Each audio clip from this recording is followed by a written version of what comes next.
Concepts पढ़ाएंगे, सबको सिखाएंगे। Hello everybody, welcome to I exam B. This is Amrita, your law faculty at I exam B.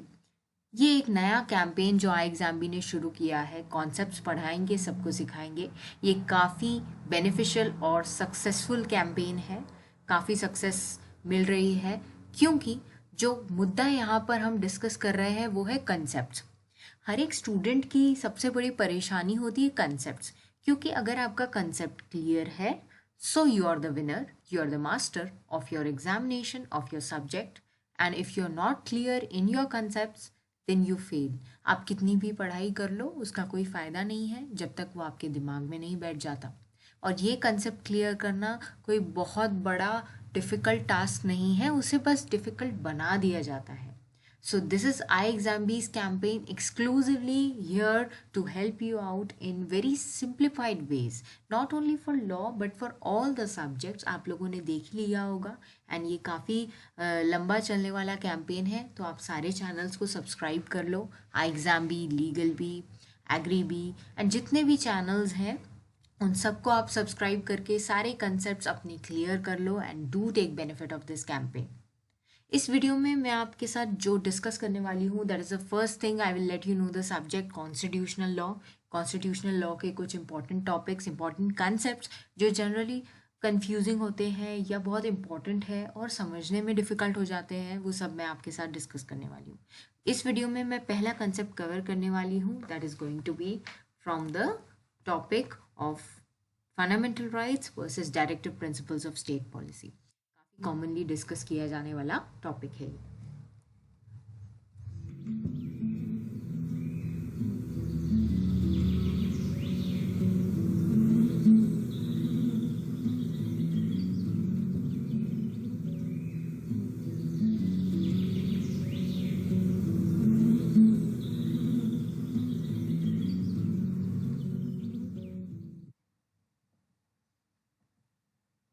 So don't forget to subscribe to our YouTube channel and stay updated with all such kind of beneficial videos।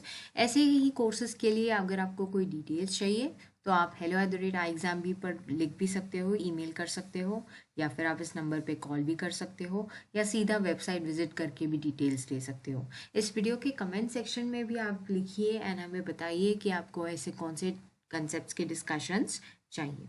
So let us start. पहले start करते हैं fundamental rights के साथ। Fundamental rights, as we all know, is the most important part of Constitution.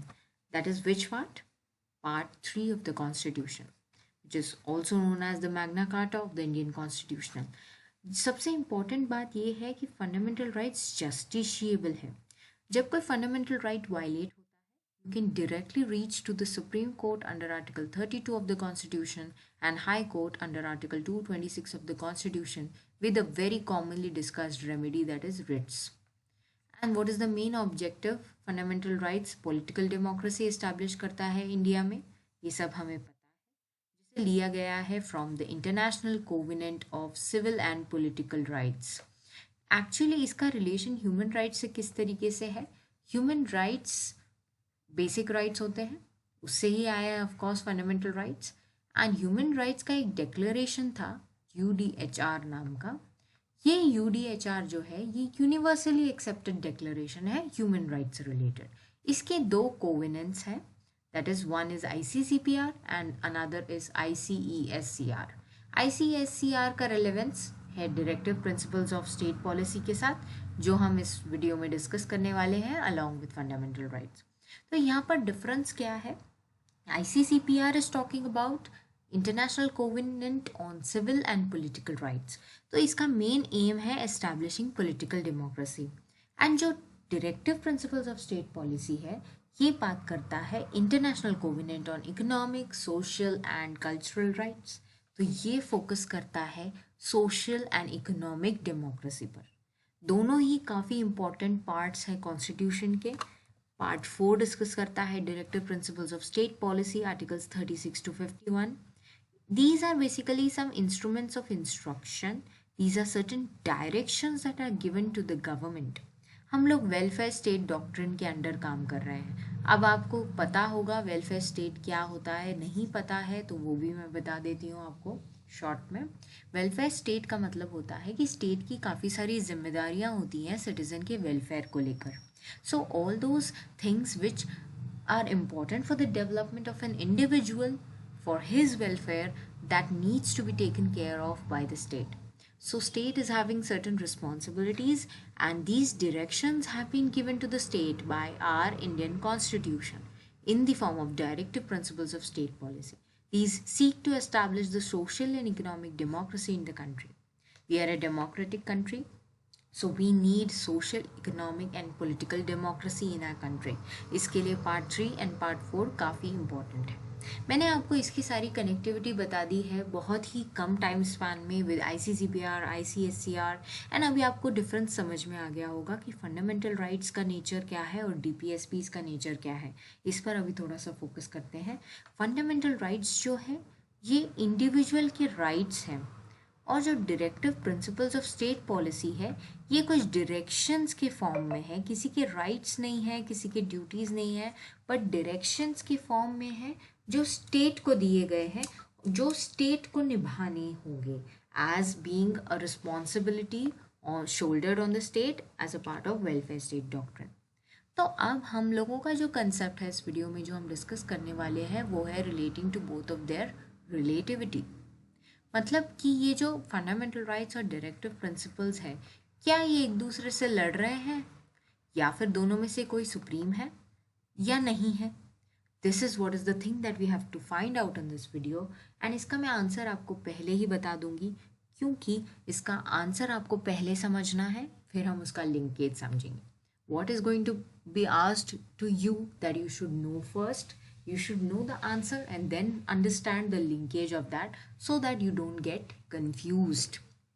Correlation ये है कि ये दोनों भी सप्लीमेंट्री और कॉम्प्लीमेंट्री है एक दूसरे से. कोई भी एक दूसरे से compete नहीं कर रहा है. Both of them are completing each other. Directive principles और फंडामेंटल राइट्स एक ही कॉन्स्टिट्यूशन के पार्ट है. एक आता है पार्ट 3 में, एक आता है पार्ट 4 में. सो एक ही कॉन्स्टिट्यूशन है, एक ही लेजिस्लेचर ने बनाया है, ड्राफ्टिंग असेंबली ने. तो फिर वो एक दूसरे से कॉन्ट्राडिक्टिंग प्रोविजंस क्यों बनाएंगे. This is the simple rule of interpretation जो यहाँ पे हम डिस्कस कर रहे हैं. दिस इज़ कॉमन सेंस, कुछ भी डिफिकल्ट नहीं है इसमें. बट यहाँ पर क्या हुआ है, एक्चुअली इसमें काफ़ी डेवलपमेंट्स हुए हैं. वैसे तो शुरू ये 1951 से हुआ था चंपकम दुराई राजन के केस में, जहाँ पे कहा गया था कि फंडामेंटल राइट्स प्रिवेल करेंगे. बट देन वापस केरला एजुकेशनल बिल केस में कहा गया था कि हम लोग हारमोनियसली कंस्ट्रक्ट करेंगे.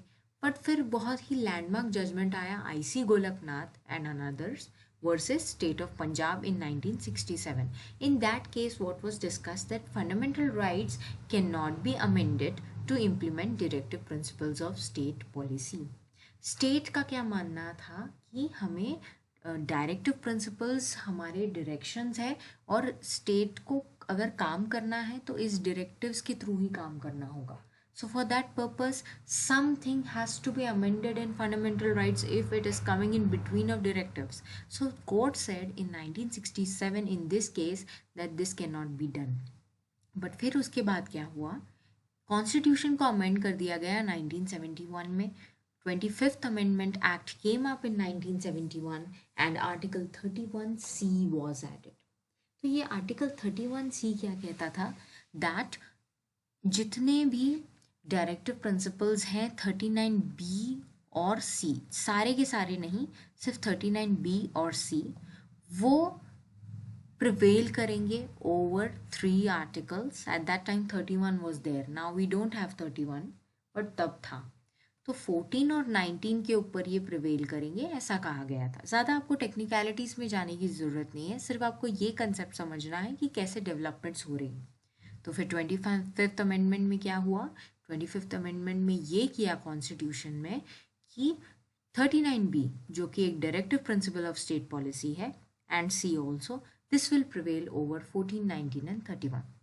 But then this amendment was of course challenged in the case of Keshwanand Bharti versus State of Kerala in the year 1973 itself, and court said that fundamental rights can be amended to implement directive principles of state policy.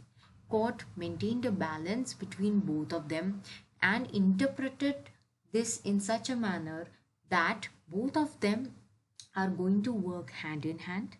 Then court also discussed about the doctrine of basic structure and did not do anything with this amendment. इसको struck down नहीं किया गया Keshavananda Bharati case में, but ये कहा गया कि अगर आपको ज़रूरत पड़ती है तो आप फंडामेंटल राइट्स को भी अमेंड कर सकते हो अगर आपको डायरेक्टिव प्रिंसिपल्स को इम्प्लीमेंट करना है, क्योंकि डायरेक्टिव प्रिंसिपल्स अपने आप में बहुत ही इम्पोर्टेंस होल्ड करते हैं. अगर आपका सोशल और इकोनॉमिक एग्जिस्टेंस होगा तो ही आप आगे कुछ कर पाओगे लाइफ में. ऐसा एक सिंपल सा बाय द वे सेइंग भी था उस जजमेंट में.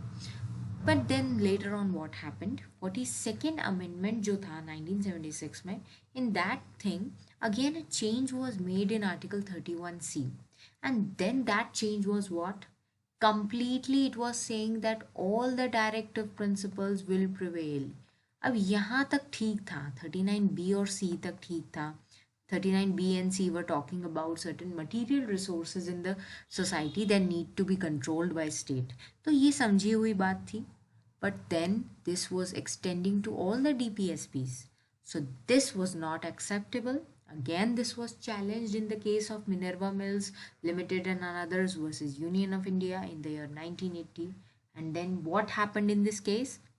Part 3 and Part 4 are complementary and supplementary. ये तो held किया ही गया, but then इस change को struck down किया गया इस case में. This was not acceptable. Because what you are changing the entire basic structure. You are saying that all the DPSPs will prevail over 1419. ये possible नहीं है.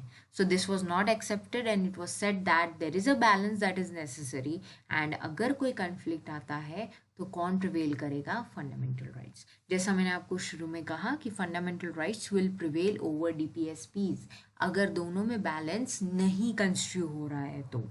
सो इज इट क्लियर नाउ? पहले 1961 में कहा गया दैट फंडामेंटल राइट्स को amend कर नहीं किया जा सकता to implement the directive principles.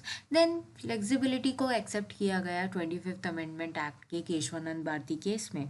But then वो फ्लेक्सिबिलिटी जब ज़रूरत से ज़्यादा हो गई and all the DPSPs were made prevailing over 1419, तो उसे एक्सेप्ट नहीं किया गया एंड उतना पार्ट स्ट्रक डाउन किया गया फ्रॉम आर्टिकल 31, क्योंकि इसमें जुडिशियल रिव्यू भी हटाया जा रहा था.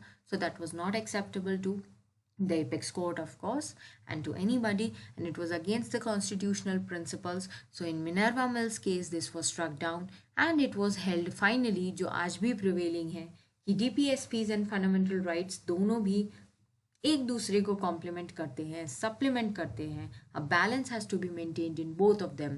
इंटरप्रिटेशन का एक डॉक्ट्रिन है हार्मोनियस कंस्ट्रक्शन का, that has to be done. But if there is a conflict that is prevailing, then which will prevail? That is of course going to be fundamental rights. So ये था concepts पढ़ाएंगे, सबको सिखाएंगे का पहला वीडियो from constitutional law. I hope everybody has clearly understood the developments in this field. अगर आपके कोई भी डाउट्स हैं, you can any time approach us. You can write to us in the comment section of this video. अगर आपको कोई भी topics पर कन्फ्यूजन है, आपको वीडियोस चाहिए, हमें डायरेक्टली लिखिए. इस कैंपेन के अंडर हम आप ज़रूर आपको हेल्प करने की कोशिश करेंगे. Don't forget to subscribe and prepare 50% faster with iExamB.